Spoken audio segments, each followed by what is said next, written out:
नमस्तुभ्यं नमस्तुभ्यं नमस्तुभ्यं नमस्तुभ्यं श्री शिवाय नमस्तुभ्यं श्री शिवाय नमस्तुभ्यं।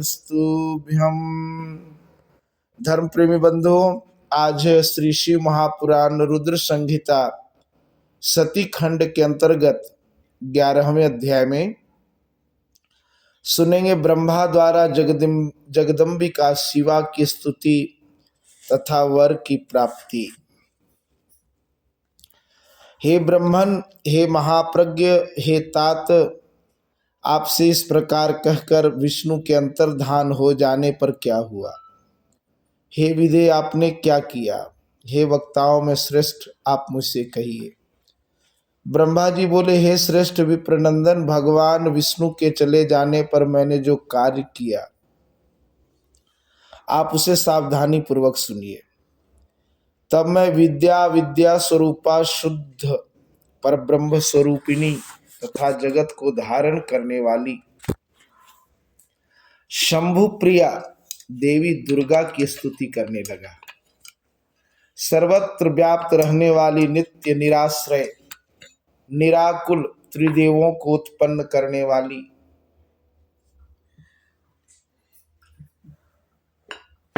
स्थूल से भी स्थूल रूप धारण करने वाली तथा निराकार दुर्गा की मैं वंदना करता हूँ। सर्वत्र व्यापिनीम नित्याम निरालंबाम निराकुलाम त्रिदेव जननीम वंदे स्थूल स्थूलाम रूपिणीम। सर्वत्र व्याप्त रहने वाली नित्य निराश्रया निराकुल त्रिदेवों को उत्पन्न करने वाली, स्थूल से भी स्थूल रूप धारण करने वाली तथा निराकार दुर्गा देवी की मैं वंदना करता हूँ। आप चित स्वरूपा परमानंद स्वरूपिणी तथा परमात्म स्वरूपिणी हैं। हे देवेशी, मेरे ऊपर आप प्रसन्न हों और मेरा कार्य करें। आपको नमस्कार है। प्रसन्ना भव देवेशी मत कार्यम कुरु ते नमः। हे मुने, हे देवर्षे, मेरे द्वारा इस प्रकार स्तुति करने पर वे योग निद्रा भगवती चंडिका मेरे सामने प्रकट हो गई।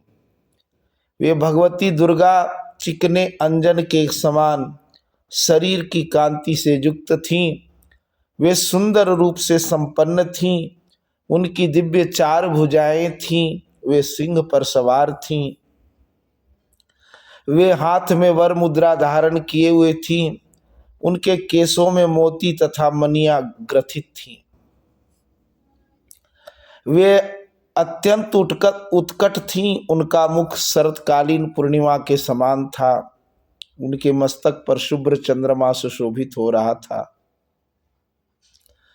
वे 3 नेत्रों से युक्त थीं। उनके समस्त शरीर के अवयव परम मनोहर थे तथा वे चरण कमल के नख की कांति से प्रकाशित हो रही थीं।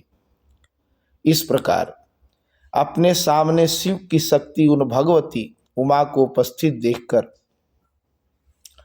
भक्ति से सिर झुकाकर मैं उन्हें प्रणाम करके स्तुति करने लगा। ब्रह्मा जी बोले, हे जगत की प्रवृत्ति एवं निवृत्ति स्वरूपे, हे सर्ग स्थिति रूपे, आपको नमस्कार है। आप समस्त चराचर की शक्ति सनातनी और सबको मोहित करने वाली हैं। नमो नमस्ते जगतः प्रवृत्ति निवृत्ति रूपे स्थिति सर्ग रूपे चराचरा नाम भवती सुशक्ति सनातनी सर्व विमोहिनी थी। या श्री सदा केशव मूर्ति माला विश्वम्भरा जा सकलम विभर्ति या त्वं पुरा सृष्टि करी महेशी हत्रि त्रिलोकस्य परा गुणेभ्य। जो महालक्ष्मी भगवान विष्णु को माला की भांति हृदय में धारण करने वाली, विश्व का भरण करने वाली, सभी का पोषण करने वाली हैं। जो महेश्वरी पूर्व में त्रिलोकी का सृजन करने वाली हैं, उसका संहार करने वाली हैं तथा गुणों से सर्वथा परे हैं। जो योगियों के लिए पूज्य हैं, मनोहर हैं, वे आप ही हैं। हे परमाणुओं की सार स्वरूपे, आपको नमस्कार है। जो यम नियमों से पवित्र हुए योगियों के हृदय में निवास करने वाली तथा योगियों के द्वारा ध्यान गम्य है, वे प्रकाश एवं शुद्धि आदि से युक्त, मोह से रहित एवं अनेक प्रकार से अवलंब देने वाली विद्या स्वरूपा आप ही हैं। आप कूटस्थ, अव्यक्त एवं अनंत रूपा हैं। हे भगवती, आप काल रूप से इस जगत को धारण करती हैं। आप गुणों से युक्त होकर सभी प्राणियों में नित्य विकार रूप बीज उत्पन्न करती हैं। हे शिवे, आप तीनों गुणों की कारण रूपा हैं तथा इससे परे भी हैं। हे देवी, आप सत्व, रज तथा तम, इन तीनों गुणों के साथ ही पार्थिव विकारों से रहित तुरीय रूप हैं। आप इस जगत की तथा गुणों की हेतुभूता हैं। आप ही ब्रह्मांड में स्थित रहकर इस जगत की सृष्टि, प्रलय और पालन करती हैं। हे संपूर्ण जगत की बीज रूप स्वरूपे, हे ज्ञान तथा ज्ञेय स्वरूपिणी, आप सर्वदा जगत के हित साधन में तत्पर रहने वाली हैं। अतः हे शिव पत्नी, आपको सदा नमस्कार है। ब्रह्मा जी बोले, मेरी स्तुति को सुनकर लोक का कल्याण करने वाली वे महाकाली सामान्य मनुष्य की भांति मुझ जगत सृष्टा से प्रेम पूर्वक कहने लगी। देवी बोली, हे ब्रह्मन, आपने मेरी स्तुति किस लिए की है, इसे आप ठीक से समझ लें। आप मेरे भक्त हैं तो उसे शीघ्र ही मेरे सामने निवेदन करें। मेरे प्रत्यक्ष रूप से प्रकट हो जाने पर कार्य सिद्धि निश्चित है। अतः आप अपनी मनोभिलषित बात कहें, मैं प्रसन्न होकर उसे निश्चित रूप से करूंगी।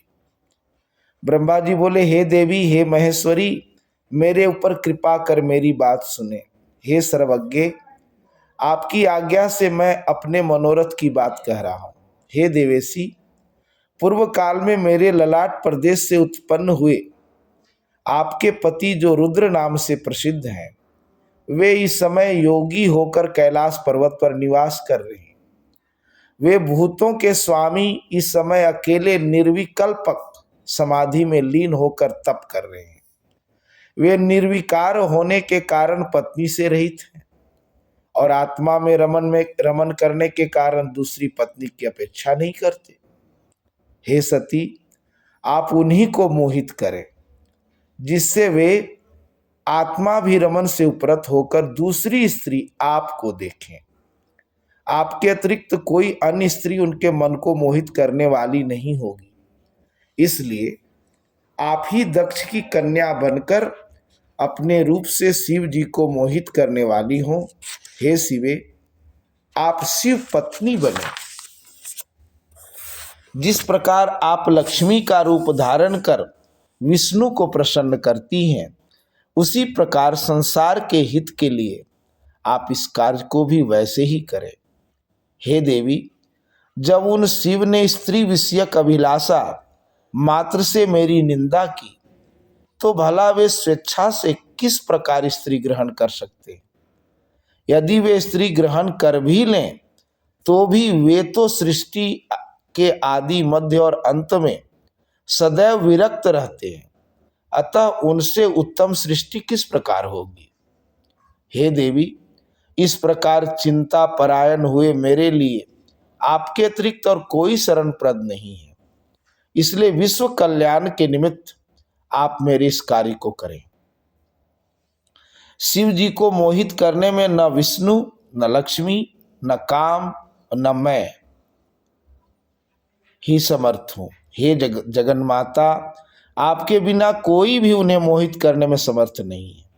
अतः आप दिव्य रूपा दक्ष पुत्री के रूप में जन्म लेकर मेरी भक्ति के आग्रह से महायोगी शिव को मोहित करें और उनकी पत्नी महेश्वरी बने।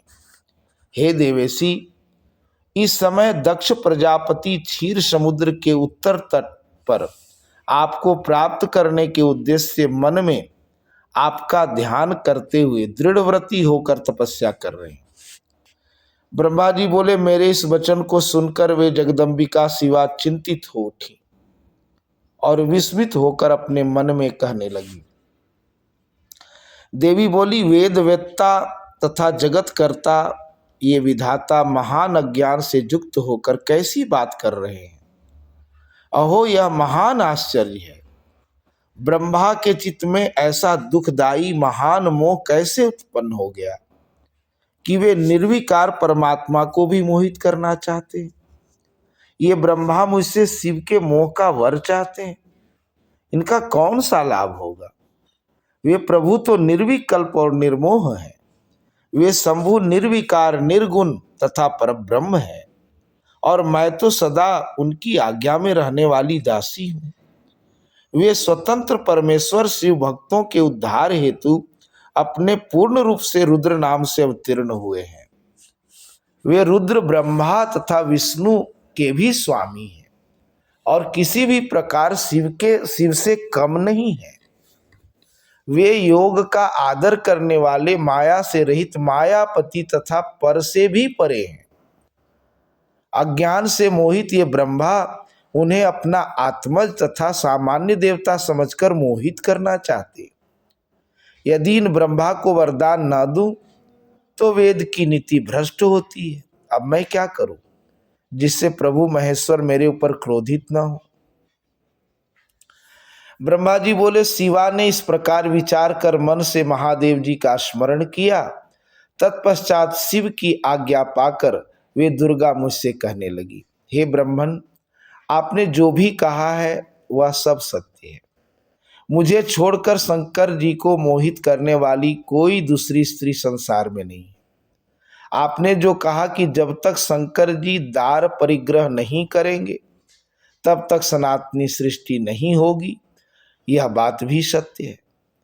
मुझ में भी महाप्रभु को मोहित करने की सामर्थ्य नहीं है, किंतु अब आपके कहने से दुगने उत्साह से युक्त होकर मैं पूर्ण प्रयत्न करूंगी। हे विधे, अब मैं वैसा उपाय करूंगी जिससे शंकर जी मोहित होकर स्वयं स्त्री ग्रहण करेंगे। जिस प्रकार महाभागा लक्ष्मी जी विष्णु प्रिया हैं, उसी प्रकार मैं भी सती रूप धारण कर उनकी वशवर्तिनी बनूंगी। वे भी जिस प्रकार से मेरे वशवर्ती बने रहें, मैं भी उन्हीं की कृपा से वैसा ही यत्न करूंगी। हे पितामह, मैं दक्ष की पत्नी के गर्भ से सती रूप से जन्म लेकर अपनी लीला के द्वारा शिव जी को प्राप्त करूंगी। जिस प्रकार संसार में अन्य प्राणी स्त्री के वश में होते हैं, उसी प्रकार मेरी भक्ति से वे महादेव जी भी स्त्री के वशवर्ती बने रहेंगे। ब्रह्मा जी बोले, हे तात, मुझसे इस प्रकार कहकर वे जगदम्बिका शिवा मेरे देखते देखते वहीं अंतर्धान हो गई। उनके अंतर्धान हो जाने पर मैं लोक पितामह ब्रह्मा वहां गया जहां मेरे पुत्र थे और मैंने उनसे सत्य कुछ वर्णन किया, सब कुछ वर्णन किया।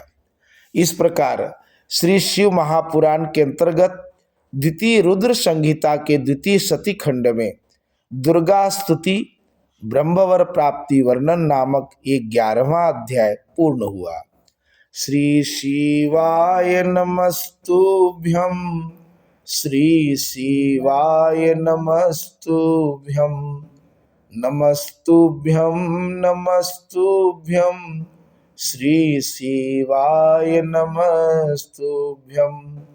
दुर्गति हारिणी दुर्गा जय जय, काल विनाशिनी काली जय जय, उमा रमा ब्रह्मानी जय जय, सीता रुक्मिणी राधा जय जय।